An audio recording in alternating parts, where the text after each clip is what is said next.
So how do you choose the right solar panel for your house? There's probably approaching close to 100 different solar manufacturers, makes, models. So a bunch of different factors. For me, it came down to really three things. I wanted a panel that aesthetically was going to look good on my roof. So a panel that's black on black in color. So you see these are triple black. They do have the silver bus bar kind of here at the bottom, as well as the silver conduit kind of going through each of the cells. That just acts as a conductor of electricity, taking it down to your electric panel.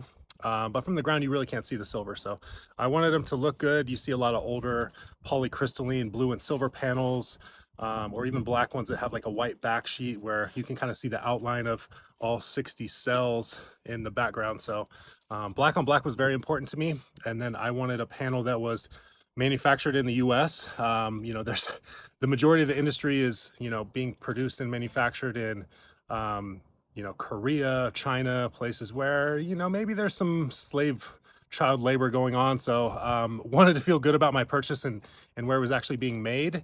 And then lastly was the degradation factor. So panels over time, just like anything, they'll degrade slowly.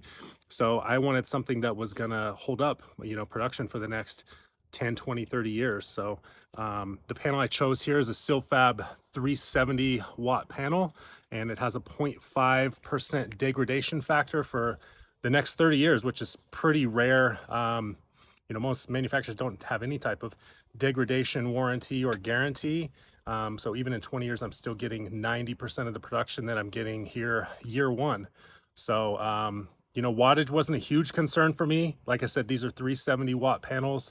A lot of manufacturers now are north of 400 watts. So that's constantly changing. I feel like you can never be ahead of the curve on that. I've been doing solar the last 10 years. And when I first started, the panel we were using was a 245 watt panel. So, for me, it's more about total production from the system than individual wattage from each panel. So those were the biggest factors for me, was being American made, the degradation factor as far as long-term production, and then aesthetically making sure they look good.